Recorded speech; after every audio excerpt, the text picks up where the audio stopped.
Neuquén Informa. Noticias destacadas. El gobernador Rolando Figueroa suscribió la firma de contrato con la empresa que ejecutará los 13 kilómetros que van desde el cruce con la ruta 13 hasta Moquegüe, una vía estratégica para la conectividad y el desarrollo turístico de la provincia. Queremos construir las rutas que son necesarias para nuestra gente. Y estamos rompiendo viejos paradigmas. Mientras que en la República Argentina no se ejecuta obra pública, los neuquinos estamos haciendo 600 kilómetros de ruta. No es un tema menor. Parece natural, naturalizamos estas cosas, pero es una lucha de todos los días para poder lograr estas obras que son tan importantes y sobre todo son para el desarrollo de distintas comunidades, ¿no? Más información en neuqueninforma.gov.ar.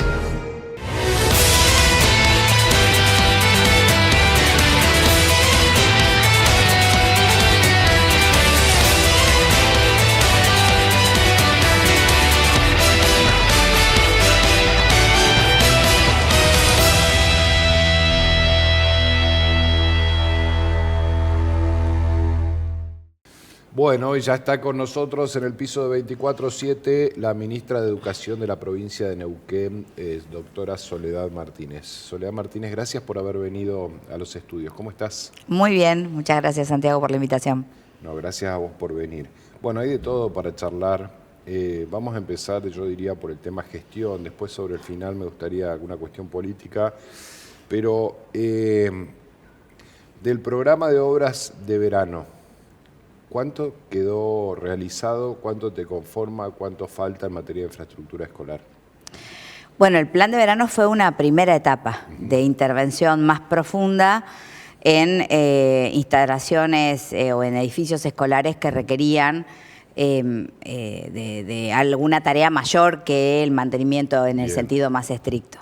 Nosotros, el sistema educativo tiene alrededor de 800 edificios, menos, son 790 ahora, y nosotros intervenimos en el plan de verano en 287 porque hubo 4 tareas que finalmente no pudimos concretar. En algunos casos porque no conseguimos empresas y en otros casos porque no nos satisfizo la propuesta que habíamos recibido, entonces finalmente decidimos pasarlos para otro momento. Nos proponemos tener ese abordaje en cerca de 650 escuelas, que son, nos quedarían unas 400, que son las escuelas que tienen más antigüedad. Luego el sistema tiene unos 100 edificios relativamente nuevos, en donde, haciendo una tarea de mantenimiento más concienzuda, que es lo que nos hemos propuesto realizar, vamos a poder sostener o garantizar que la vida útil de un edificio en mínimas condiciones o en las condiciones que nosotros queremos que funcionen las escuelas se sostenga. Así que el plan de verano de este primer receso de verano que nos tocó fue una primera etapa. Nos proponemos un plan igualmente ambicioso en el próximo receso de verano. Y después también está algo que yo sé que están haciendo, que es cambiar las escuelas tráiler por escuelas, edificios, digamos, como corresponde, ¿no? Y ese es el objetivo. Si vos me plantearas a mí cuál es nuestro objetivo como gestión en esta etapa, en esta primera gestión del gobernador Rolando Figueroa, es que no haya más escuelas tráiler o que los tráiler que haya sean porque crecen o aparecen necesidades de nuevas escuelas que no pudieron ser debidamente planificadas.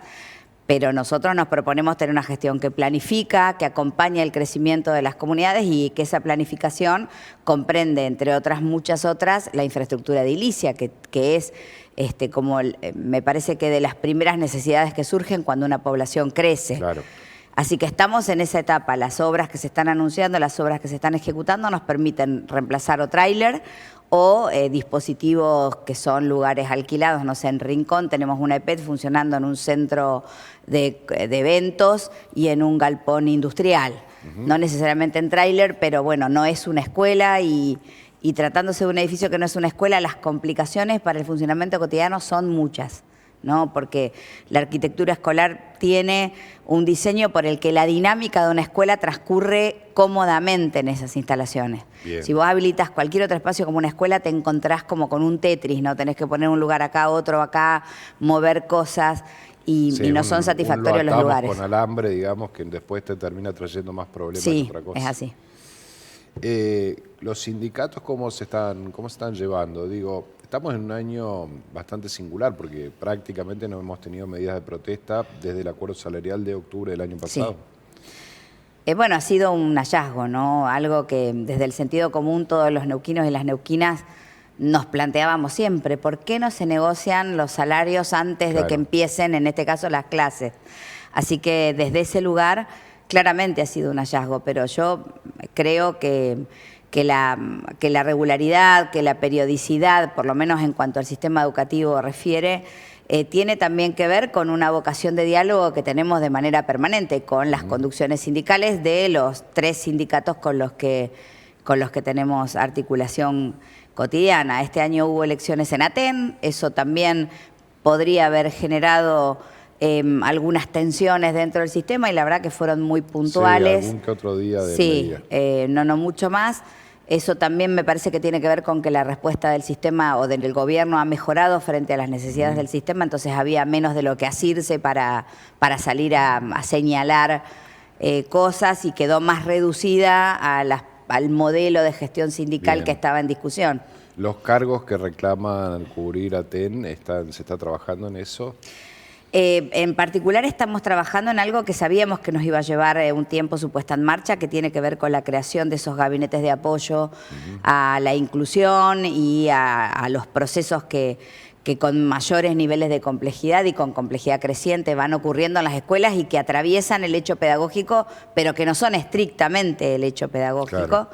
Eso que fue consecuencia del último acuerdo salarial implica no solamente la creación del cargo, sino el diseño del equipo, qué perfiles profesionales vamos a convocar, específicamente qué tareas van a tener, en qué apoyos específicos van a trabajar. Es más sencillo lo de la dupla pedagógica, que está específicamente enfocado a fortalecer la alfabetización inicial. Bien. Eso ya está más en marcha, pero lo otro estamos terminando de configurarlo. ¿Bajó el ausentismo?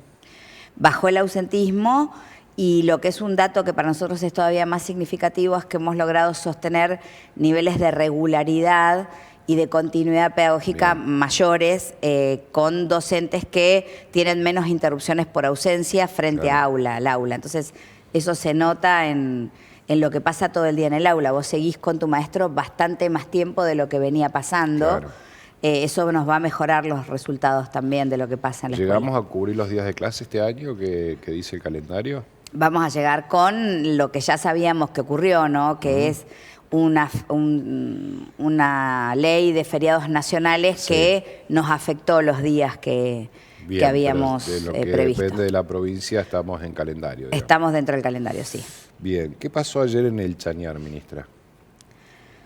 La verdad es que te puedo contar lo que pasaba en la escuela, pero con mucha honestidad para mí eso no explica lo que pasó en el Chañar, porque es una situación, no te digo que común y tampoco te digo que tenemos que naturalizarla, pero cuando empiezan las temperaturas bajas, los sistemas de calefacción empiezan o a tener altibajos en su funcionamiento o los que tienen más antigüedad nos empiezan a decir, bueno, ya estamos en tiempo de que haya que cambiarlo. Algo que por otra parte con las 2 calderas viejas de Chañar teníamos previsto hacerlo en el segundo semestre. Pasó ahí algo que tiene que ver, me parece, más con la dinámica de esa comunidad, y cuando digo la comunidad no me refiero solo al CPN 31, me refiero a la comunidad de Chañar, con algunos condimentos, con alguna nota más política, si también vale esa lectura. La realidad es que tuvimos una mesa en la que discutimos cosas que podríamos haber discutido en la escuela. De hecho, el día que tuvieron el incidente con el intendente y que dispusieron luego un grupo de padres ir a cortar ese camino, había estado el director de nivel reunido con todo el equipo directivo de la escuela. Así que, bueno, pasaron cosas que además tuvimos la oportunidad de conversarlo también con los padres y los alumnos. Nosotros creemos que los neuquinos no quieren que pasen más. Entonces, ojalá que la disposición nuestra para el diálogo, mucha gente tiene nuestros teléfonos, muchos docentes tienen mi teléfono, muchas familias tienen la posibilidad de comunicarse directamente con nosotros y nosotros queremos resolver los problemas. Para nosotros no solamente es un hecho políticamente negativo el corte de una ruta, sino que una comunidad sienta que no se la escucha. Claro. Es algo que no solamente no queremos que pase, sino que el gobernador nos ha pedido que no ocurra, porque quiere que favorezcamos el diálogo con los que nos toca dialogar. Así que bueno, tuvimos una reunión que fue un poco larga, pero no fue muy constructiva, muy provechosa. Se trasladaron hasta allí rápidamente. Nosotros llegamos hasta allí y demoramos la llegada porque no aceptaban como condición levantar el corte. Bien. Pero cuando luego decidieron correrse y habilitar las rutas, alrededor de las 13 horas empezamos la reunión, 13:30, y terminó a las 16, así que fue una reunión y eso, en la que avanzamos digamos, mucho. más allá de toda esta connotación y este clima, yo creo que el clima está crispado en todo el país Sí. hoy, ¿no? Y cualquier cosa puede despertar, bueno, una protesta excesiva. Pero eso, técnicamente, ¿qué termina en el recambio de las calefacciones de la escuela? Digo, para que los chicos finalmente... Sí, una de ellas sí, pero el problema más grande lo tenemos en otra, que tiene que ver que pues, es un equipo nuevo, que tienen un regulador de temperatura eléctrica, y es un tema muy puntual de la escuela. La escuela, el CEPEN 31 de Chañar, está en la primera etapa de una línea de tendido eléctrico que abastece de energía eléctrica a los frigoríficos. Entonces es un tendido que tiene mucha potencia. Y ese regulador de temperatura eléctrico tiene una alta sensibilidad a los cambios de tensión. Bien. Entonces, como método de seguridad, ante un cambio de tensión se apaga la caldera. Lo que tenemos que hacer, que ya se le ha pedido a la empresa que proveyó esa caldera, es que se cambie por un regulador de temperatura mecánico, que es menos sensible. Sí. Y luego lo que tenemos que hacer con el EPEN es pensar una bajada particular para la escuela. Que nos exima de esos altibajos de tensión. La escuela que se incendió acá, la 207, ¿no? El galpón, sí. Sí, el galpón que se incendió, bien, perdón por el error, pero que puso en vilo a los vecinos a la escuela y que hizo que los chicos se trasladen a cursar en otros lugares. Eso ya está encaminado, porque en algún momento quedó como estancado en una cuestión jurídica, ¿no? Claro. Ese galpón es el galpón de propiedad de una empresa que estaba pasando un proceso concursal, una quiebra. La quiebra tiene una particularidad, es que todo lo que sucede alrededor de ese patrimonio se tramita en un solo juzgado y se tramita con todo lo demás que está en discusión. Entonces, no es que vos hablás con el propietario, tenés que hablar con la quiebra, porque ahora el propietario, entre comillas, o quien tiene expectativa de quedarse con eso, es todo el grupo de acreedores. Entonces, bueno, eso generó una complejidad por el que además la educación estaba ajena, porque nosotros somos un vecino más de los linderos del galpón. Pero bueno, en el plan de verano hicimos una inversión muy importante en la 207, que era una escuela que había que hacerle cosas, aprovechando que no estaba ocupada. Y nos encontramos con que a finales del plan de verano no íbamos a poder ocuparla porque no había ninguna decisión de avanzar con eso. Y a través de los asesores del Ministerio y del Consejo tomamos lugar en la quiebra, pedimos autorización a la sindicatura y a la quiebra para demoler con cargo a la quiebra el galpón. Eso llevó un trámite que finalmente el viernes pasado terminó con una autorización judicial para que podamos entrar al galpón y demolerlo. Bien. Y con eso garantizar la seguridad de todos los linderos, pero en particular que lo que nos interesaba a nosotros de la escuela. De la escuela. A ver, hay dos temas que se meten, sobre todo desde la legislatura. Uno tiene que ver con los teléfonos celulares. Sí. Parece un tema menor cuando uno lo dice así, pero bueno, es una discusión que se ha metido en la comunidad educativa, en los docentes, en los padres, en los propios alumnos. ¿Qué piensa el gobierno de la utilización de teléfonos celulares en las escuelas?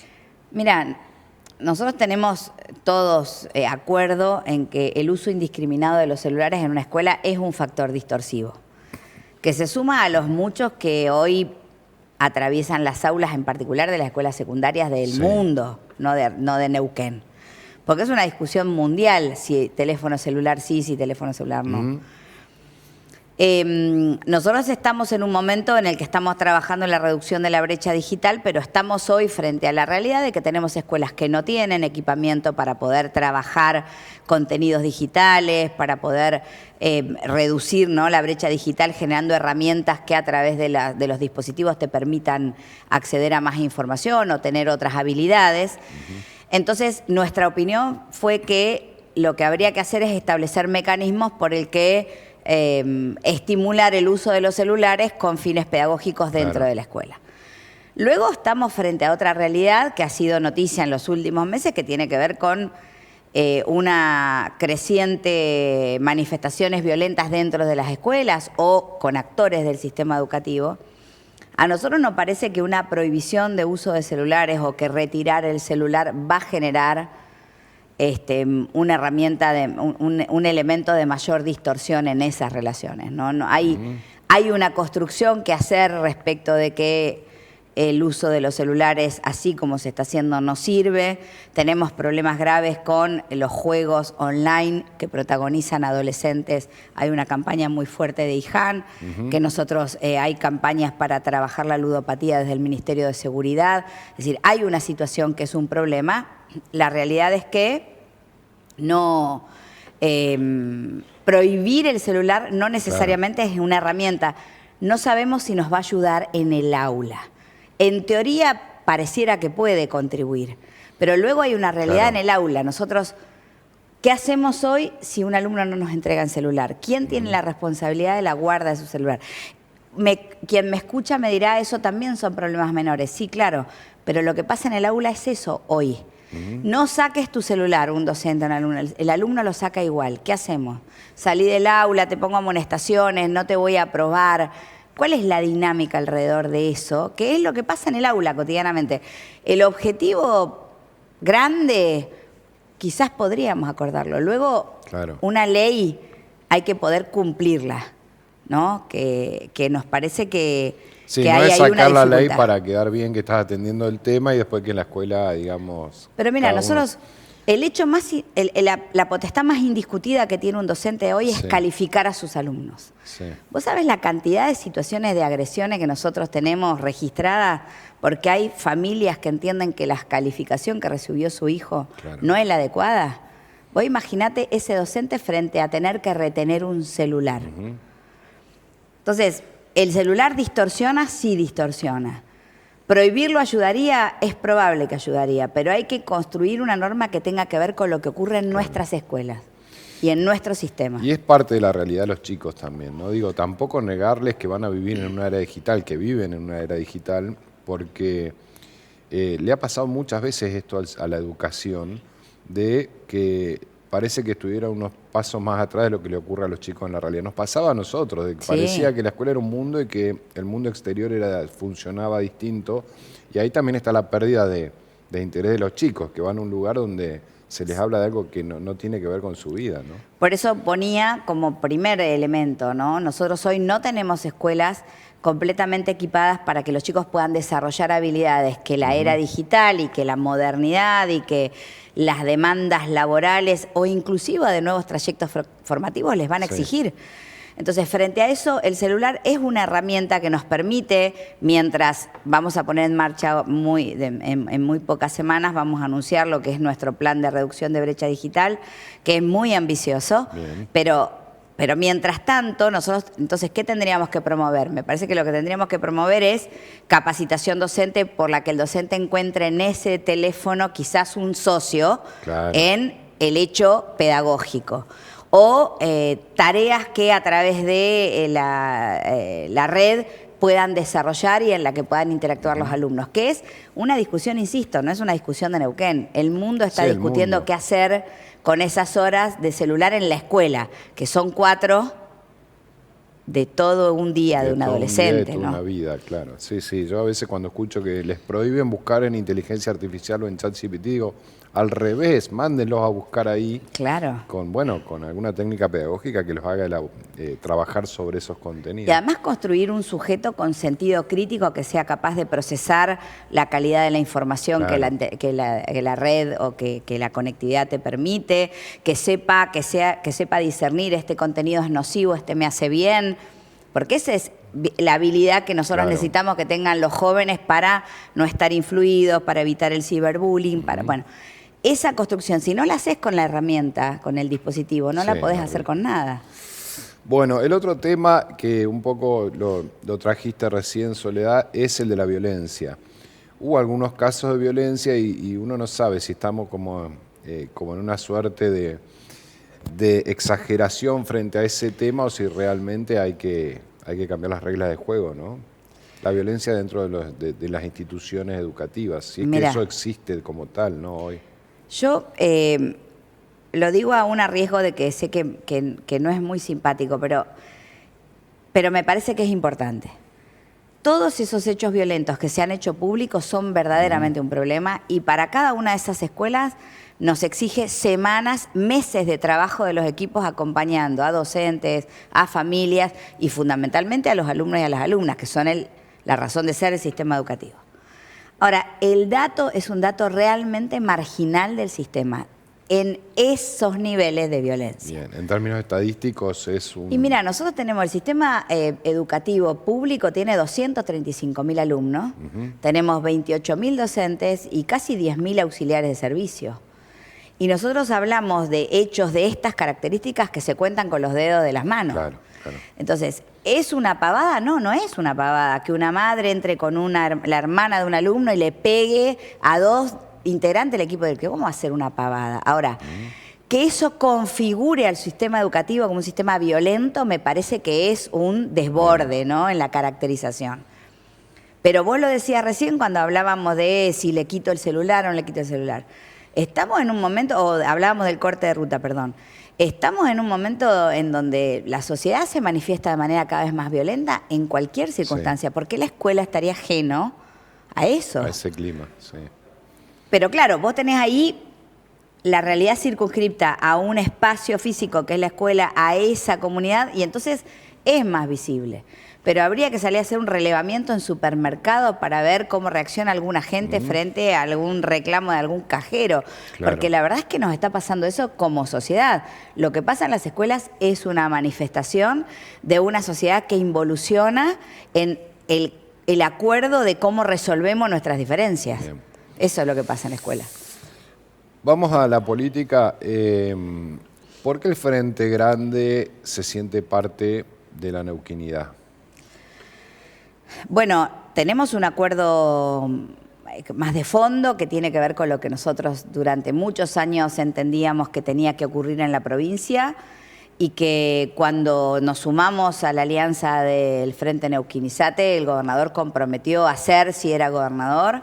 Y ahora que somos parte del Frente Neuquinizate en gestión, estamos confirmando que ocurre, ¿no? Un modelo de gestión que sostiene que el Estado es el gran promotor de las mejoras en la condición de vida de los neuquinos y de las neuquinas, pero no un Estado enorme, bobo, que pone plata a diestra y siniestra, sino un Estado que de manera inteligente organiza los recursos, que quiere funcionar de manera eficiente, es decir, que quiere que la respuesta del Estado no sea simplemente una respuesta, sino la mejor respuesta que van a recibir los vecinos y las vecinas de la provincia, que defiende la caja previsional, que privilegia la educación, la salud, la seguridad, que defiende la identidad neuquina y la preexistencia de las comunidades originarias en una discusión profunda, compleja, pero en una discusión que en otros escenarios, en el escenario nacional ha dejado de existir, que ratifica que la obra pública es una responsabilidad del Estado y que además asume las obras públicas que el Estado Nacional ha dejado de financiar. Es decir, es un Estado que defiende lo que queremos que pase en los neuquinos y neuquinas. Nosotros como Frente Grande lo hemos dicho toda la vida.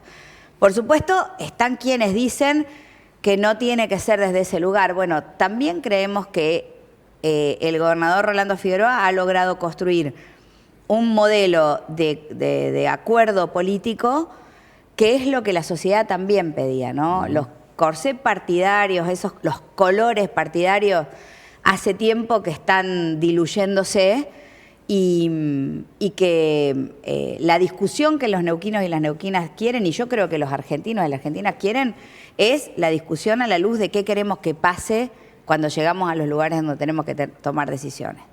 En esta coyuntura en particular, esta última alianza de la que somos parte, para nosotros es, ya como Frente Grande, vital para pensar en la reconstrucción de un proyecto nacional. Nosotros necesitamos que el proyecto que hoy lidera el presidente Javier Milei en Neuquén no se desarrolle con 2 representantes en el Senado y 2 en Cámara de Diputadas. Y la única manera que nosotros vemos de frenar ese modelo de retroceso del Estado, de restricción de derechos, de recortes en las jubilaciones, de afectación al presupuesto universitario, es tener senadores y diputados que sean capaces de decir, che, los neuquinos queremos que la Universidad Nacional de Comahue siga teniendo financiamiento, queremos que la caja previsional siga siendo nuestra, queremos que el Estado siga haciendo rutas.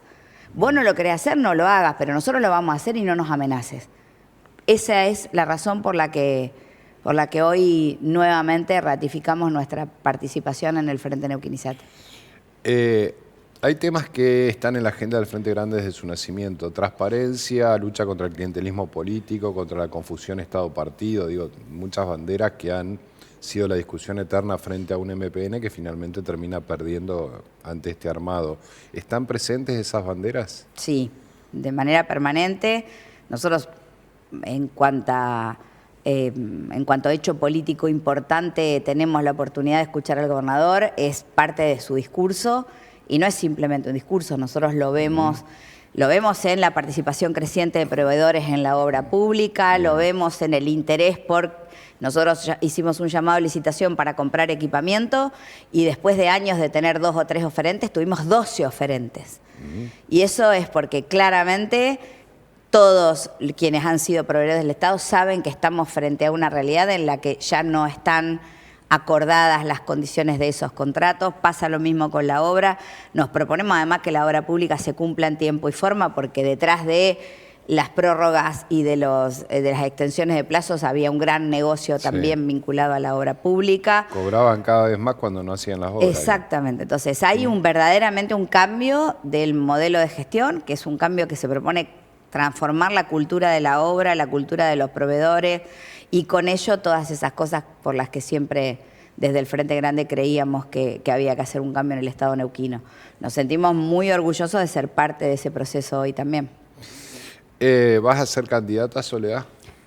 El gobernador no, si me preguntás no quisiera ser candidata, pero también tenemos claro que, ha sido parte de lo que hemos conversado, que la valoración de quiénes son las mejores personas para integrar las listas es una discusión que empezará el gobernador con todas las fuerzas que somos parte del Frente Neuquén-Izate, y bueno, y pretendemos ser parte de esa discusión y aportar nuestra mirada, pero no lo tengo en mi agenda. Perfecto. ¿Es más agobiante ser intendenta o ser ministra de Educación? Yo no diría agobiante, diría desafiante. Bien. De ser ministra de Educación es un enorme desafío, pero estamos muy, primero siempre muy agradecidos de haber sido convocados a estar en este lugar. El gobernador permanentemente dice que la transformación de Neuquén y la revolución en Neuquén se va a hacer a través de la educación, y eso nos carga de más responsabilidades. Así que nos gustan los desafíos y estamos muy, muy comprometidos con que eso ocurra. Soledad Martínez, gracias por haber venido, ministra. A ustedes, muchas gracias, Santiago. Soledad Martínez, ministra de Educación de la provincia de Neuquén. Ustedes la escucharon, pasamos por todos los temas aquí en Otro Dato, en 24/7, canal de noticias. Bueno, y así terminamos con Otro Dato, con esta nueva edición de esta hora de repaso que hacemos cada semana. Espero que lo hayan aprovechado y que hayan estado junto a nosotros escuchando estas 2 entrevistas que la verdad muy interesantes sobre las cuestiones económicas de la Municipalidad de Neuquén, la relación entre la ciudad de Neuquén y la nación, esta relación dispar en la cual la ciudad de Neuquén aporta, hace aportes realmente muy importantes, no solo la ciudad sino también la provincia. El 4% del PBI nacional es aportado por la provincia de Neuquén, pero los recursos no vuelven o vuelven solo muy parcialmente. El 50% aproximadamente de todo lo que aportamos los neuquinos en materia de recursos a la nación vuelven en alguna de sus categorías, en coparticipación. Nada en obra pública, nada en servicio de transporte, nada en incentivo docente, nada en todo aquello que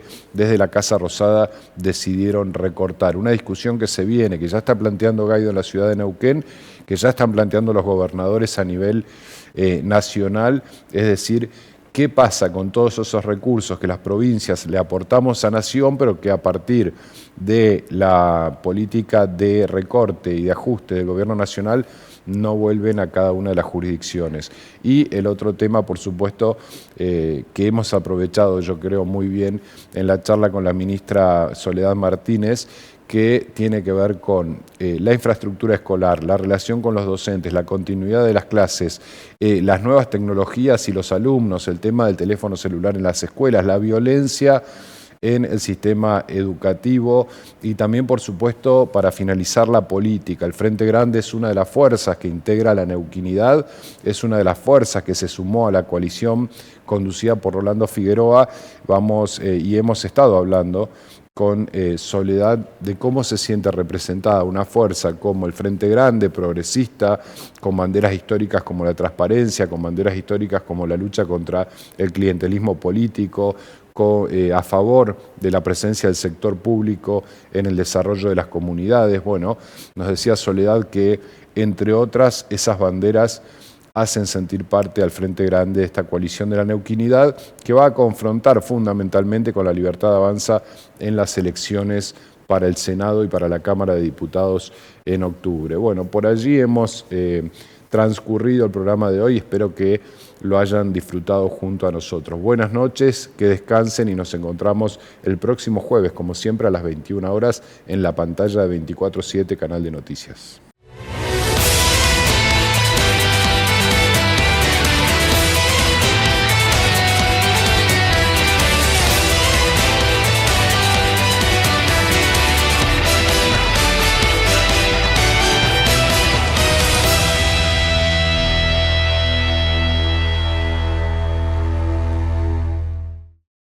Neuquén Informa. Noticias destacadas. El gobernador Rolando Figueroa suscribió la firma de contrato con la empresa que ejecutará los 13 kilómetros que van desde el cruce con la ruta 13 hasta Moquegüe, una vía estratégica para la conectividad y el desarrollo turístico de la provincia. Queremos construir las rutas que son necesarias para nuestra gente. Y estamos rompiendo viejos paradigmas. Mientras que en la República Argentina no se ejecuta obra pública, los neuquinos estamos haciendo 600 kilómetros de ruta. No es un tema menor. Parece natural, naturalizamos estas cosas, pero es una lucha de todos los días para poder lograr estas obras que son tan importantes y sobre todo son para el desarrollo de distintas comunidades, ¿no? Más información en neuqueninforma.gov.ar.